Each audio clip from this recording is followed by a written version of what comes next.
Imagine you are a hiring manager at a mid-sized tech firm. Okay, I'm with you. You're interviewing the senior front-end developer over Zoom, right? And their resume is just impeccable. Flawless GitHub commits, I bet. Exactly, flawless commits. They live in Ohio. The background of their video shows this, very typical suburban home office. And they just completely breezed through a grueling live coding test. So obviously you hire them. Right. You hire them. They get an Active Directory account, access to your internal Slack, credentials for your source code repositories, everything. They're in the system. But the person on your screen is not in Ohio. Right. They are actually a state-sponsored operative sitting in Pyongyang, North Korea. Oh, wow. Yeah. And they are using a physical connection, farm-like, a bank of routed laptops sitting in the U.S. to mask their IP address. So to your HR software, they look perfectly local. Exactly. And they have just bypassed every single firewall and endpoint security measure you spent millions of dollars building simply by, passing a job interview. It sounds like a discarded script for a techno-thriller, honestly. It really does, right? But this isn't fiction. This is a documented, actively escalating threat vector that's projected for the very near future. So, welcome to the deep dive. Thanks for having me. I mean, we have a lot to unpack today. We really do. So, our mission today, for you listening, is to unpack this absolute masterclass of a source. It's a recent expert panel discussion from Capital Radio's After Work show. Right, hosted by Eduardo Castillo. Exactly. Eduardo Castillo sat down with collaborators Pablo, Monica, and the anchor of the discussion was Jorge Blanco. Right, Jorge Blanco from the Google Cloud Chief Information Security Office. Yeah, he specifically oversees Iberia and Latin America for them. And they were dissecting the Google Cloud Security 2026 Cybersecurity Forecasts. Which is a heavy document. Very heavy. But the lens Jorge Blanco established right out of the gate is so critical. He said we have to fundamentally normalize how we view cyber risk. Yeah, I thought that was a great point. We have to stop treating it like this esoteric apocalyptic event. Right. It's a standard operational reality of doing business now. It's an infrastructural reality, really. Much like, supply chain volatility or currency fluctuations. Cyber risk is just baked into the very fabric of the modern enterprise. Like weather forecasting. Exactly like weather forecasting. The panel made this really concerted effort to pull the conversation away from that relentless doom scrolling that usually accompanies threat intelligence. Because if you read the news, it feels like the sky is constantly falling. Right, and if we treat every single vulnerability as an existential crisis, we just succumb to alert fatigue. We stop patching. We stop paying attention. I just give up. Exactly. So the goal of the 2026 forecast isn't to incite panic. It's to map this shifting topography so organizations can allocate their defensive resources efficiently. And we don't panic every time it rains, but we do check the forecast to know if we need an umbrella or, if we need to board up the windows for a hurricane. That's a perfect analogy. And according to the sources, we are looking at 3 distinct tectonic shifts here. Okay, let's lay them out. First, the operational maturation of generative AI. Second, the structural evolution of financial cybercrime. And third, the rapidly changing strategies of state-sponsored actors on the geopolitical chessboard. Okay, I want to dive straight into that first shift because, generative AI has essentially monopolized the technology conversation for the last few years. Oh, completely. It's everywhere. But the panel makes a very sharp distinction right at the beginning. They point out that AI, in the context of cybersecurity, is absolutely not a new phenomenon. Right, not at all. Security operations centers have relied on machine learning models for, anomaly detection, behavioral analytics. Pattern recognition. Exactly, for well over a decade. And the attackers have used it too. So what's actually changing then? Well, the distinction Blanco makes is between the underlying mechanism of machine learning and the explosive accessibility of large language models, LLMs. Right, the stuff that emerged in late 2022, ChatGPT and all that. Exactly. Yeah. That explosion triggered what he categorized as this massive hype cycle throughout 2023 and 2024. Everyone was just throwing AI at the wall to see what stuck. Literally everything. Yeah. Organizations were desperately trying to staple generative AI onto every conceivable workflow. It was the era of the experimental pilot. Right, like, hey, let's run a proof of concept to see if a chatbot can triage our security alerts. Or write our incident reports. Yeah. Exactly. And crucially, threat actors were engaged in the exact same experimental phase. They were testing it out, too. Yeah, they were treating LLMs like a new, unpredictable weapon system, running tests to see if it could reliably write phishing lures in localized dialects or scrape open-source intelligence. Okay, so what we are looking at for 2026 is essentially the end of the experiment. Right. Generative AI is graduating. It's moving from a novelty, like a cool proof of concept, to the baseline standard. It's no longer the exception. It is the rule. The attackers have mapped exactly where these models provide a measurable return on investment. And where's that ROI right now? Right now, it's almost entirely centered on human productivity. Okay, productivity. So we have to separate the science fiction from the operational reality here. Precisely. The immediate threat isn't some sentient, autonomous supervirus deciding to attack a power grid on its own. Like Skynet. Right. No Skynet. Not yet, anyway. The real threat is an attacker using an LLM as a highly efficient administrative assistant.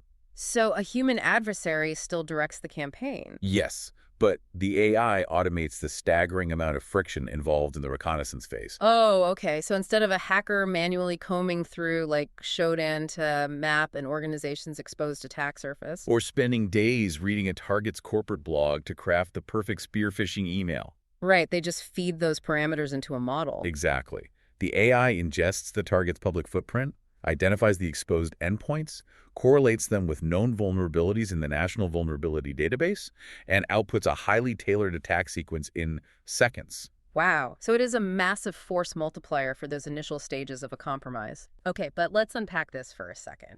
Because if we are just talking about a productivity multiplier, I struggle to see how this fundamentally alters the balance of power. How do you mean? Well, the defenders, the good guys in the security operations centers, they have access to the exact same LLMs, right? True. In fact, enterprise security teams usually have access to vastly superior compute power. They have proprietary defensively trained models. Yes, they do. So if both sides are just using AI to parse logs and write scripts faster, are we just at a technological stalemate? Like, when does this productivity tool turn into an asymmetric weapon? It's a great question. And it looks like a stalemate if we assume the technology just remains static. But Jorge Blanco pointed out the horizon line that disrupts that balance. Okay, what's the horizon line? The asymmetric advantage arrives when the AI transitions from merely boosting human productivity to autonomously generating perfect, undetectable malware. Undetectable malware. Right. Because right now, if a threat actor prompts an off-the-shelf or even a jailbroken LLM to write a ransomware payload, the output is what Blanco described as clunky. Clunky. Oh, yeah, it's highly recognizable. Standard endpoint detection and response platforms, EDRs, they catch it easily. Why? Is it just badly written code? Pretty much. The AI relies on predictable API calls and textbook coding structures. It hallucinates syntax. It leaves massive forensic footprints. Security engineers can probably reverse engineer it in their sleep. Exactly, because it's essentially plagiarizing known malware from its training data. It's derivative. It's copying homework. That's exactly what it is. Yeah. But the 2026 forecast projects an evolution where the models become capable of true polymorphic generation. Polymorphic generation. Okay, explain that for me. We are moving toward a state where an AI can write entirely novel execution flows from scratch. Imagine malware that dynamically rewrites its own signature and behavioral patterns in memory on the fly. Wait, on the fly, while it's running. Yes. Specifically designed to bypass the heuristic rules of the specific EDR it detects on the host machine. Oh, wow. So it scans the defense and then rewrites itself to become invisible to that specific defense. Exactly. It won't use known API hooks. It will synthesize new, obfuscated pathways to achieve the exact same malicious end. And once malware generation reaches that level of, like, bespoke, error-free autonomy, the speed of the attack outpaces a human defender's ability to write a detection rule. So the scale and the velocity change completely. Yes. This matters to you listening because, if you are managing a network, you are no longer defending against a human adversary who needs to sleep. Or who might make a typo in their lateral movement script. Right. You are defending against an automated intelligence that can profile your entire Active Directory, craft bespoke exploits for every unique machine configuration, and deploy them all simultaneously. It's a tireless algorithm. That's terrifying. But while we're talking about malicious actors weaponizing AI on the outside, the panel brought up something else. Monica's point. Yes. Monica brought up a dynamic that I honestly find equally terrifying because of its sheer banality. The most immediate AI threat to an organization in 2026 likely comes from within. Yeah, the threat from inside the house. Right. It comes from the marketing department, the finance team, or the junior developers. So she introduced this concept of shadow agents, or shadow AI. Shadow AI. And to fully grasp the implication of this, we need to look at the historical precedent of shadow IT. Do you remember that whole wave? Oh, yeah. The classic scenario where the procurement process is just way too slow, so a product manager just swipes their corporate credit card for an unauthorized sauce application. Just to get the campaign out on time. Right, completely bypassing the security architecture. I need this tool now. IT says it takes a month to vet it. I'm just going to buy it. Exactly. Shadow IT was born out of a desire for agility, while shadow agents are born out of a desire for hyperproductivity. Okay, how so? Employees are discovering that autonomous AI agents can compress hours of their daily workload into minutes. Which is true. It is. So they spin up unauthorized accounts on unvetted third-party LLM platforms.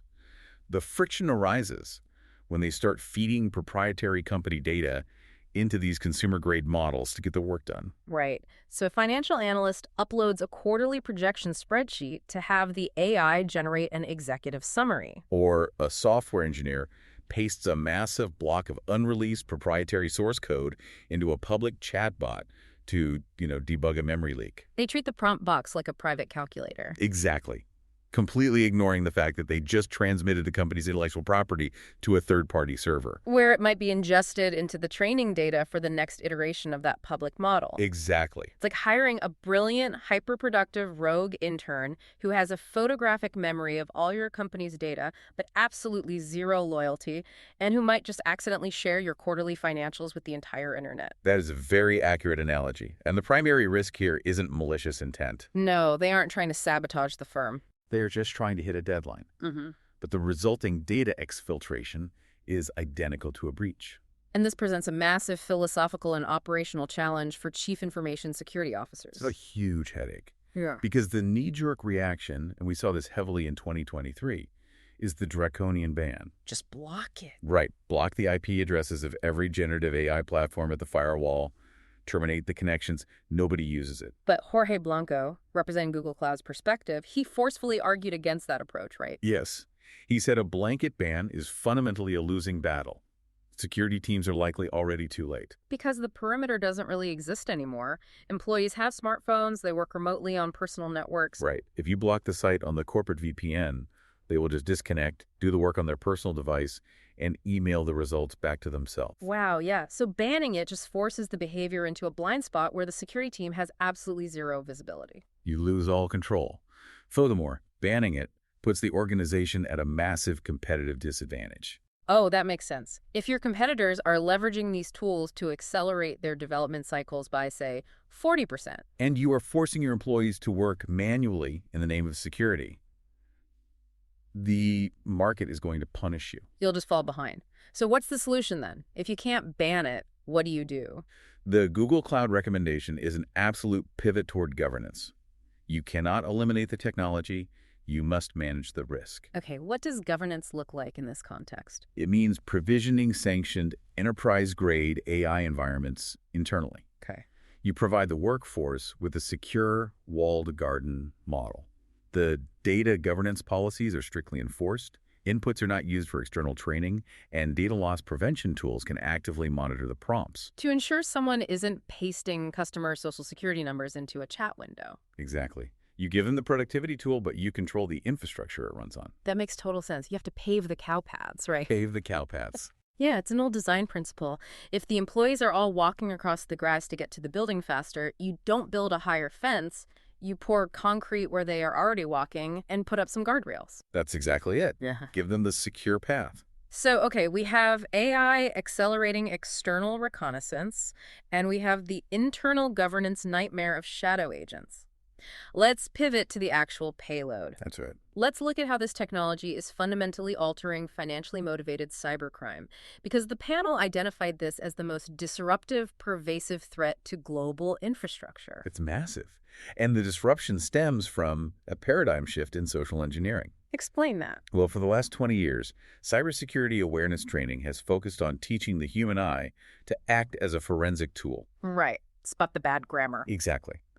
We taught employees to look for the grammatical errors in a phishing email, or to inspect the URL for subtle misspellings, or to notice if the corporate logo on a login page looked slightly pixelated. We relied on the attacker making a noticeable human error. But the LLMs we just discussed have completely eradicated those errors. The grammar is flawless now.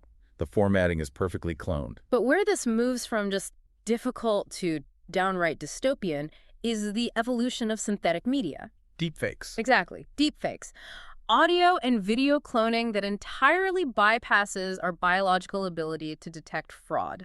And during the radio broadcast, host Eduardo Castillo shared a deeply unsettling anecdote about this. Yeah, that was a chilling story. He discussed a colleague of his, Luis Vicente Munoz. He's a well-known figure, lots of public audio and video of him available. Perfect training data. Exactly. So attackers synthesized video of Munoz to fraudulently hawk financial products online. And Castillo noted that the video was structurally perfect. Perfect. The cadence, the facial microexpressions, the authoritative tone, it was an exact replica. It bypassed the human eye completely. But there was a catch. There was one single microscopic flaw that gave it away, and it speaks to the current fleeting limitations of the models.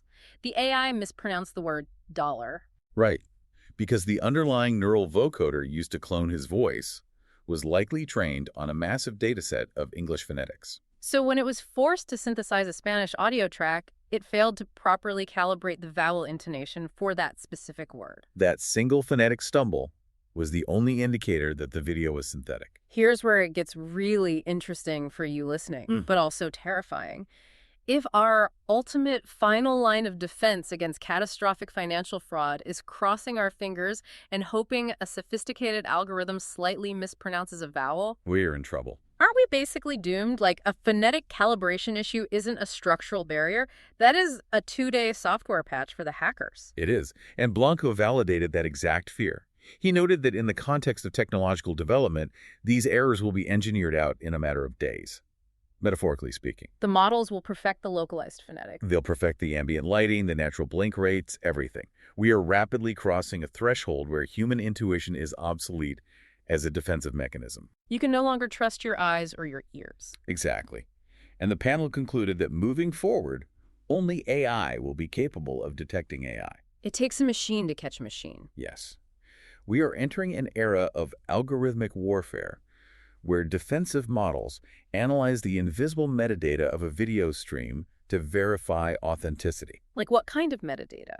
Things like imperceptible pixel fluctuations related to simulated blood flow in a face, or audio frequencies that exist entirely outside the human hearing range. Humans simply cannot detect that. So the attackers are using synthetic media to bypass human perception on the front end. But what I found fascinating in the 2026 forecast is that they are simultaneously going much deeper on the back end. They are fundamentally changing where they aim their technological weapons. And they aren't just spoofing the executives. They are dismantling the architectural foundation the entire company runs on. So let's look at this shift toward targeting the virtualization layer. This is a critical structural evolution in ransomware. And to understand the severity, we need to break down the tech simply for a moment. Let's do it. So we've moved away from the days of one physical server performing one function. Today, everything relies on virtualization. Okay, so how does that work? An organization takes a massive, highly provisioned physical server, we call that the host, and they use a specialized software layer to slice that physical hardware into hundreds or thousands of smaller, independent guest virtual machines. Okay. That critical software layer in the middle, the traffic cop managing the CPU and memory for all those virtual machines, is called the hypervisor. The hypervisor. Okay. So historically, where did security teams focus their efforts? They poured all of their budget into defending the guest virtual machines themselves. They deployed heavy EDR agents, application firewalls, complex monitoring tools inside every single virtual operating system. Oh, what about the hypervisor? They completely neglected the hypervisor layer in the middle. It's like outfitting every single apartment in a 100-story skyscraper with heavy steel doors, biometric locks, and laser tripwires, but completely forgetting to pour concrete into the building's foundation. That is exactly what it's like. And there is a very pragmatic operational reason for this, which Pablo brought up brilliantly during the panel. Right. Why is this layer so vulnerable? It's not that IT engineers are just ignorant of the risk, right? Not at all.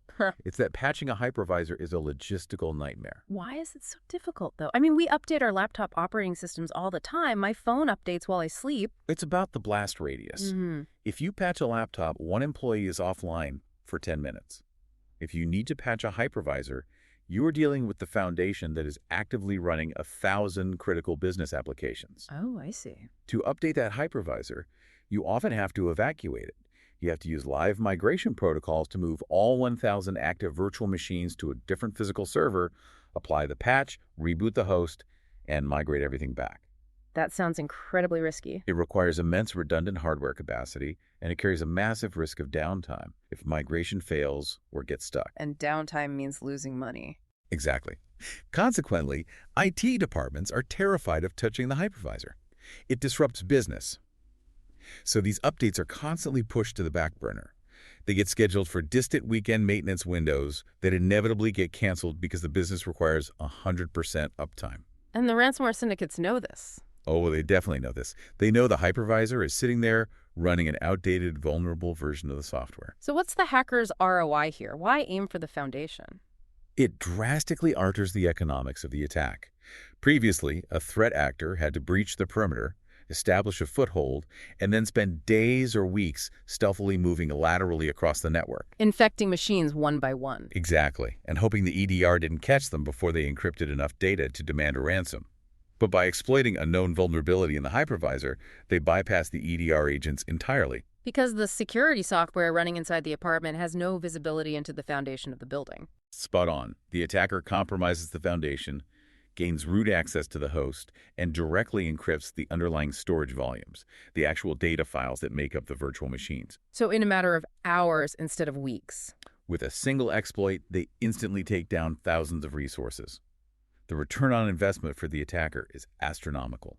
Maximum destructive scale, fraction of the effort. Okay, but gaining access to that internal infrastructure still requires an initial vector, right? They have to get past the perimeter first, yes. And for years, the cybersecurity industry has preached that multi-factor authentication, MFA, is the silver bullet for that initial perimeter defense. It's been the gold standard. We are told that if we require a secondary token or a push notification on a phone, the attackers can't get in, even if they somehow steal our passwords. Yet, Monica pointed out that ransomware remains the most lucrative business model for cybercriminals. It's a continuous threat, not just a passing trend. So how are they getting in? How are they bypassing the silver bullet? Well, beyond the double or triple extortion tactics we've seen, the new 2026 evolution is the bypass of multi-factor authentication. Are they technologically breaking the MFA encryption, like cracking the math? Emphatically no. Yeah. The sources make a crucial distinction here. The cryptography of MFA is fine. Hacking an authenticator app directly is incredibly resource-intensive. It's a waste of time. So what are they attacking? They're attacking the human, the psychology of the user.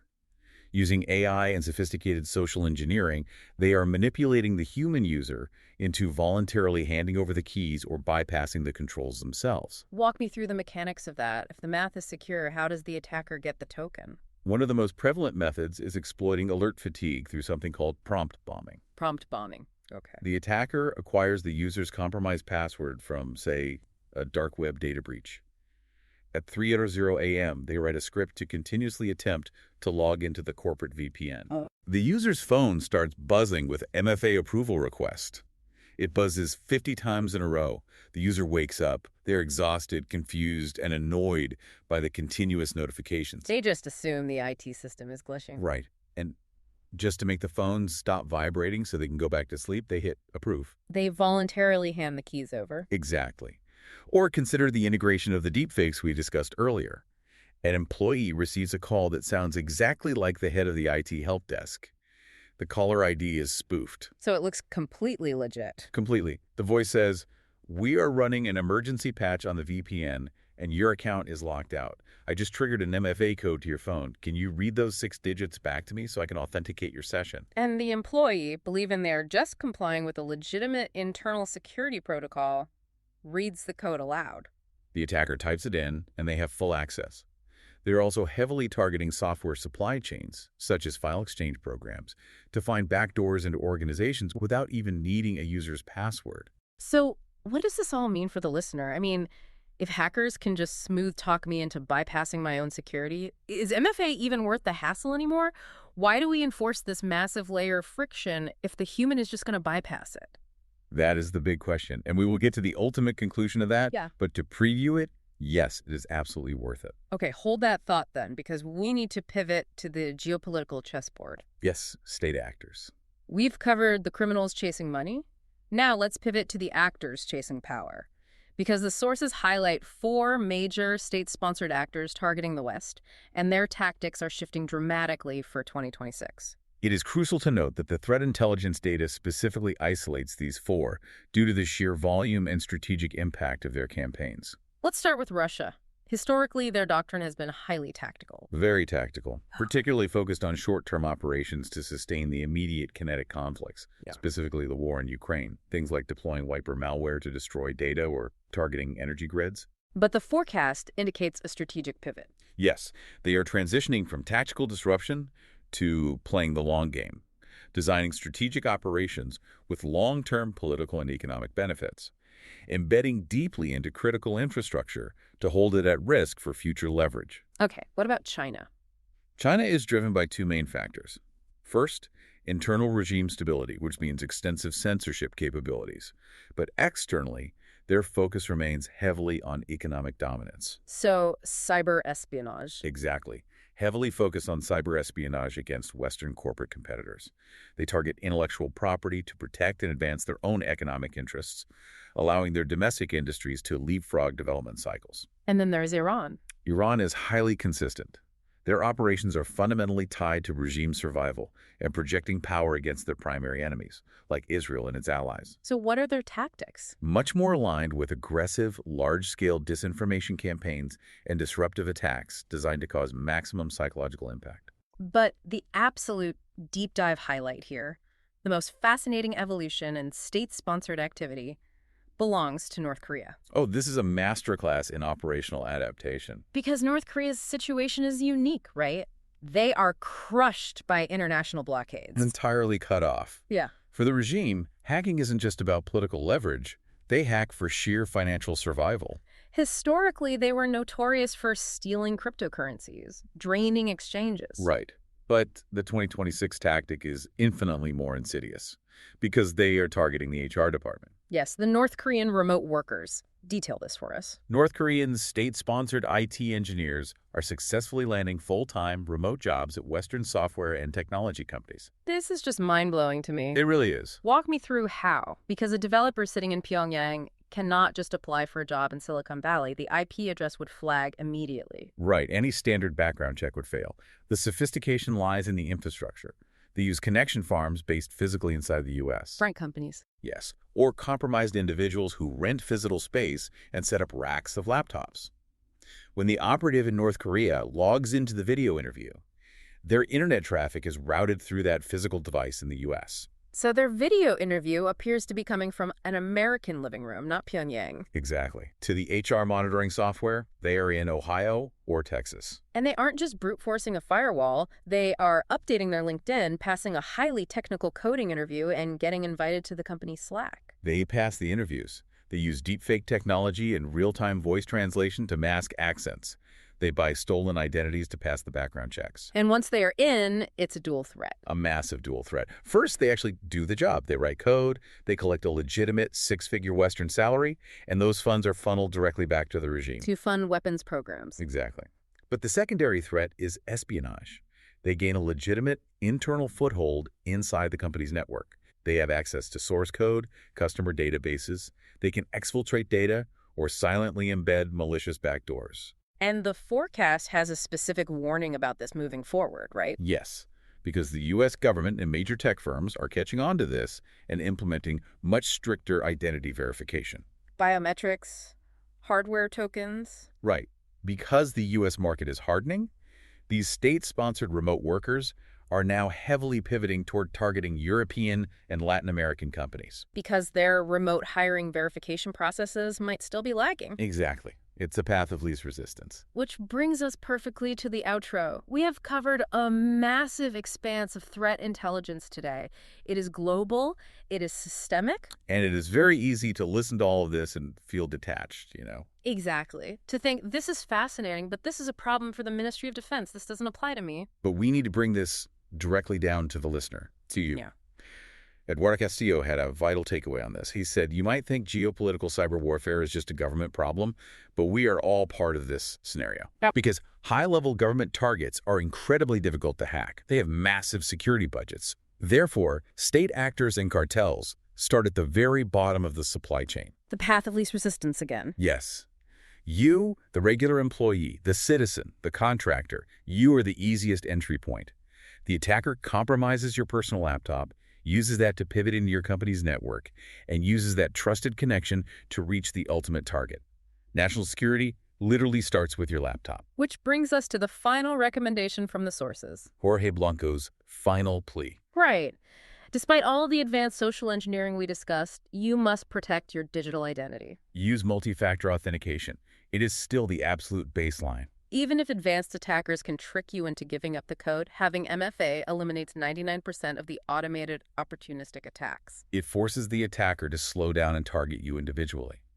And culturally, we are normalizing this. Even everyday apps now require it. It's just the seatbelt of the digital age. That's a great way to put it.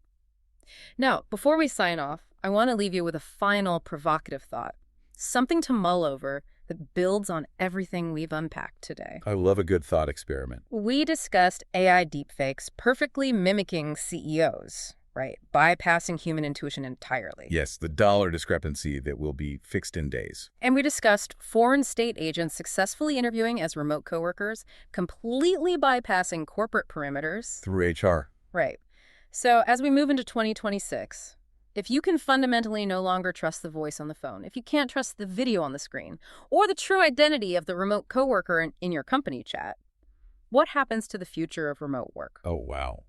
Will the sheer paranoia of cyber espionage force organizations to completely abandon the digital workplace? Will we have to return to hyper-verified physical offices, badging through turnstiles, just to know that the person sitting next to us is actually real? That is a terrifying but very legitimate question. The ultimate zero-trust environment is a physical room. It's exactly something to think about the next time you jump on a Zoom call. Thank you so much for joining us on this deep dive into the Google Cloud Security 2026 forecasts. It was a pleasure. We will catch you next time. Stay secure out there.